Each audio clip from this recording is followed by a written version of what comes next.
Hello, little sprouts. Today we're going to read the book One Halloween Night. This book is written and illustrated by Mark Teague.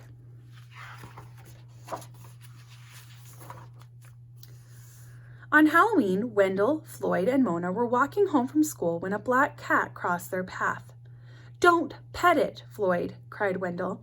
"Don't you know that black cats are bad luck?" "That's just an old wives' tale, Mona.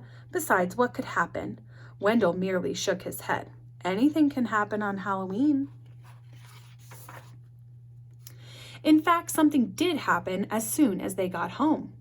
First, Wendell discovered that his mad scientist costume had turned pink in the wash. This is definitely a bad sign, he thought. Then Floyd found out that he had to take his sister Alice trick-or-treating with him. "Pirates don't have little sisters," he complained. Worst of all, Mona's mother insisted that she go out dressed as a fairy princess. "I look ridiculous," Mona protested. "Nonsense," said her mother, and handed her a magic wand. They all felt gloomy that evening as they set out trick-or-treating and hoped that no one they knew would see them. But their troubles were far from over. At some houses, they were surprised with tricks instead of treats. At other houses, the treats were weird or awful. Soon, their bags were full of candy with names like broccoli chews, sweet and sauerkraut, and eggplant fizzlers. "I can't believe this is happening," Wendell grumbled.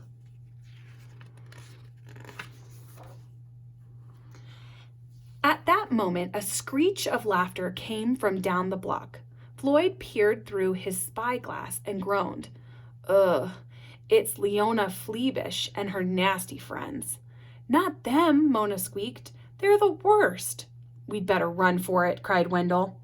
Floyd led them down a hidden path through the woods behind the old Dreidel house. But soon Leona's jeering voice rang out, "We see you. You can't hide." The chase was on. Finally, out of breath, they tried to slip behind some trash cans at the end of a narrow alley, but Floyd ducked a moment too late and Alice's rabbit ears gave them away. Leona squealed with delight. "Yo ho ho, I see something funny.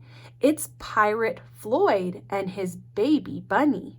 The witches roared with laughter and slapped each other on the back. Floyd winced, but as he drew his saber, his face lit up with a pirate's grin. First, he kept the witches at bay so his friends could carry little Alice to safety. Then, growling like a movie pirate, he swung out of reach on an overhanging tree limb, turned a quick flip, and somersaulted backward over the fence. "I didn't know you could do that," Mona said. Floyd looked surprised. "Neither did I." "Come on," shouted Wendell. "They're right behind us." They ran until they found themselves in an even stranger part of town. "It's pretty creepy around here," muttered Floyd. Wendell suggested they hide in the graveyard, but Mona scoffed. "You've got to be kidding." "No, it's perfect. They'll never follow us into a place like this." Actually, the witches didn't mind the graveyard at all. "We see you, Wendell," Leona crowed. "What's wrong with Wendell? Let me think. He must be mad 'cause he's dressed in pink." The witches shrieked and hooted, laughing so hard they nearly cried. For a moment, Wendell's face turned as pink as his smock, but then an idea began to brew. He reached into his mad scientist kit and started mixing potions. "Drink this," he told his friends. "It will make us invisible." At the word invisible, the witches roared even louder, but their laughter turned to puzzled yelps when Wendell, Floyd, Mona, and Alice suddenly disappeared. By the time the potion wore off, the children were several blocks away. Everywhere they turned, haunted houses creaked and moaned. I've got a bad feeling about this, said Floyd. Can you make us invisible again? Asked Mona. Wendell nodded. But when he opened his mad scientist kit, it was empty, and suddenly the witches were approaching.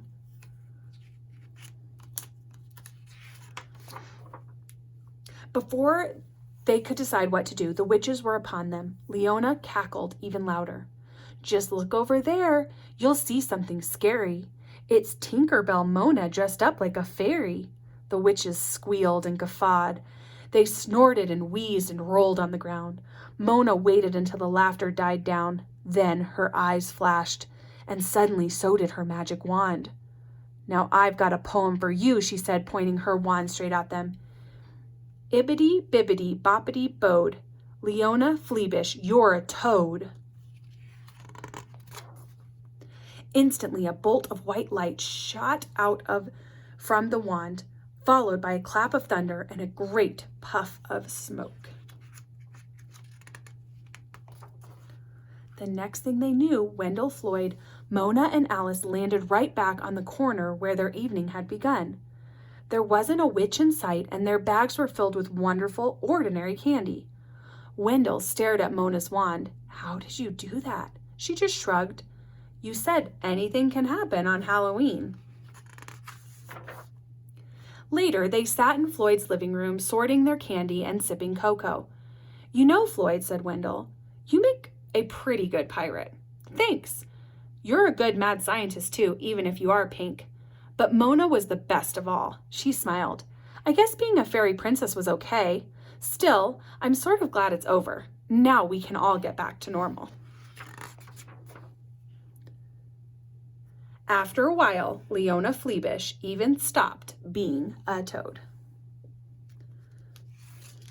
I hope you enjoyed this crazy story about a Halloween night. Have a great day, little sprouts.